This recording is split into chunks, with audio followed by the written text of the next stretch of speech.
This is actually the January edition. January 2025 edition. I love reading, and one of my goals for this year was to read one newspaper a month. Well, guess what? This is a monthly subscription to a newspaper. Who would have thunk it? So, yeah, I've always kind of fancied the idea of reading from a newspaper. I just thought it was so cool. And then I remember one of my favorite YouTubers was recommending this one. And I was like, whoa, this is kind of like stuff that I'm into. So, this is really cool. It says, a new kind of newspaper, Le Petit 3, reviving the old ways for the new age, bringing meaning to the moment, for the love of fate, the secular nature of time, staying forever young. Stormy mythic birth, lost in the looking glass, tales in clenched teeth. So I'm gonna just read little snippets because I want to keep this short, but I did want to read to you guys. So I'm gonna go ahead and unravel this first page, and we will see. Oh my god, there's a hair. Sorry guys, I shed a lot. I have like long and thick hair, and so I lose hair really quickly. So I'm gonna go ahead and go to the first page. Okay, we are on the first page, and it says the circular nature of time. And I'm using my makeup brush that I haven't used for like actual makeup as like a little stylus for me. Okay, it says revolve, reflect, release. And I mean, first just look at all the pretty images on here. They are so pretty. I just love this type of stuff. You know, as someone who like loves art and history and nature and all that stuff, it's really cool for me to see this stuff. Okay. It says here, let's read. There's an image on here that I can't show, so I'm trying to hide it from you guys. Revolutions rather than resolutions. As another year ends and the next begins, we are reminded of the cyclical nature of time, and that life is not necessarily linear, but instead surreptitiously secular. Sorry, there's like a lot of big words in here, so I might not be able to read them well. The wheel of the year spins, and we are carried along, riding the ups and downs of the cycles of our lives. We move not only forward, but also spiral ever outward, becoming larger in our scope and story, while at the same time folding back in on ourselves. Many of our lives seem to revolve around certain themes that we revisit over and over as time loops and brings us back face to face with old familiar refrains. Just like time and the flow of our lives, healing and change aren't linear either. We may take 2 steps forward on our healing journey and 1 back, but it is all part of the process. We experience a revolving and returning, like a mollusk shell that grows bit by bit, whirling around itself to expand, building upon itself to grow altogether larger. With each revolution, we return to where we began,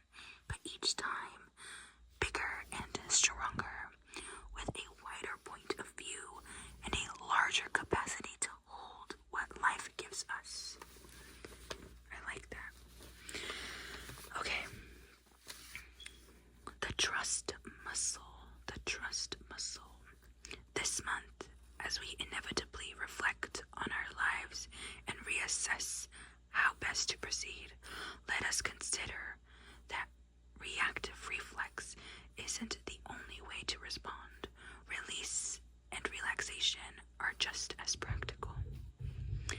Release requires us to exercise our trust muscle rather than our reflexes. Our trust muscle acts in opposition to our quick reactions. I'm sorry, my brother is being so annoying. Instead, inviting us to let go a little bit and release control. To let life take the wheel for a little while. A revolutionary idea to some, but who doesn't crave a bit of relaxation at the onset of a new year? After all, the business of rebirth is a fragile undertaking, and it is a time that calls for nurturing. I like that too. Circular growth. New life must be fed if we want it to grow. All of life is a closed circuit, circular system in which every single thing feeds into the whole and nothing is wasted. All things keep the cycle of life going and growing, no matter how insignificant we may deem them.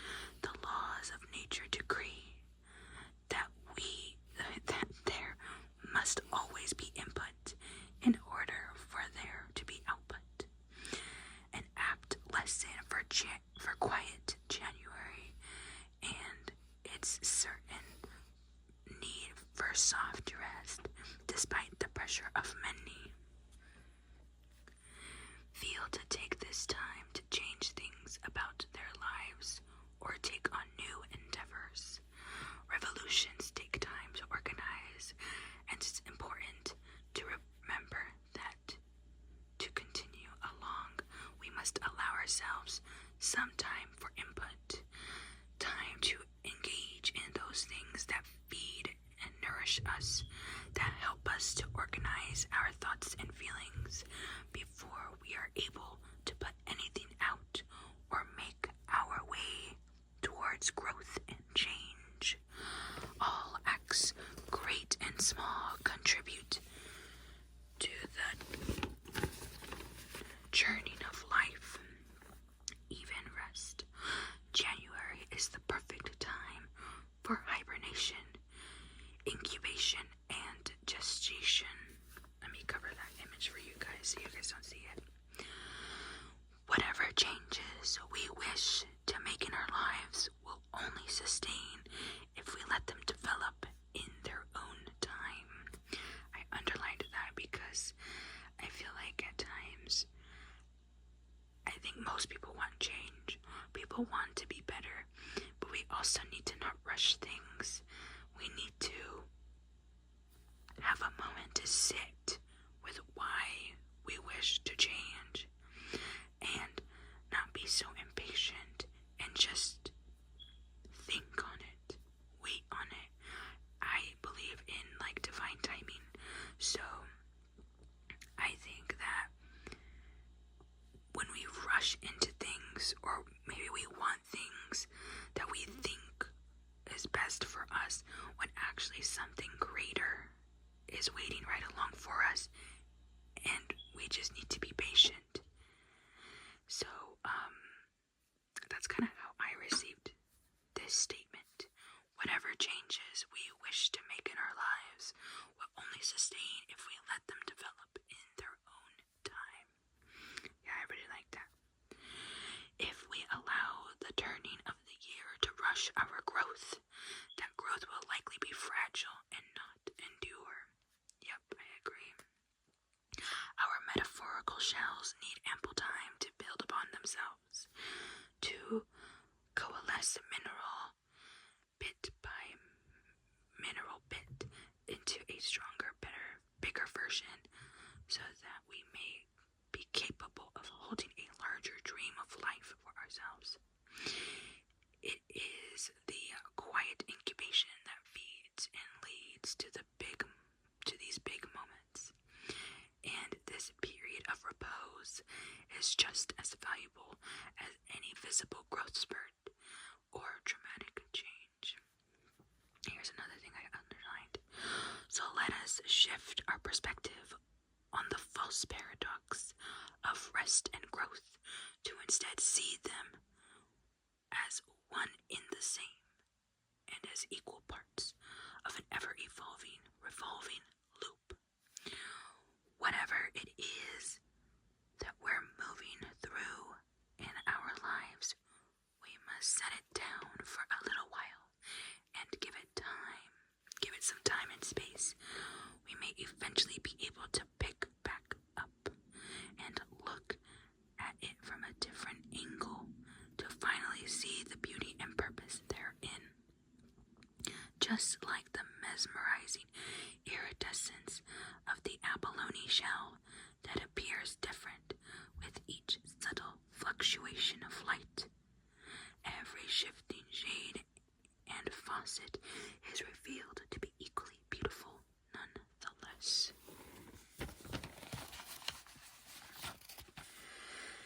And here are the spirals. Here are the spirals. So, let's see what this quote says. No need to hurry, no need to sparkle, no need to be anybody but oneself. Virginia Woolf. Virginia Woolf. Virginia Woolf. I think this was a really good page. If you guys would like for me to read more of this newspaper, I definitely can. Or if you guys would like to just see the parts I underlined, I can definitely show you guys or read that to you guys as well. Next time, if you would like, I could also just read it on my own time, read what I took from it, and also my notes. Honestly, I'm here to just share and help you guys relax. And let me know if you guys liked this. I can definitely read more of this edition. Or I know that they will have another edition in February, and I can definitely read that one to you. Now, this video was not sponsored, obviously, but if you guys would like to subscribe to Le Petit 3, I think that would be very awesome for anyone who is wanting to get back into reading or is interested in reading things such as this. So yeah, I believe they do have an Instagram account that you can go onto, or you can go onto lepetit3.com and it'll definitely pop up. I just like the idea of having some physical media because we do heavily rely on social media. And as someone who used to hate reading, I think this is a great way for me to start. And yeah, so thank you for anyone who may be watching. I hope you have a good day or night. May you have the happiest of dreams.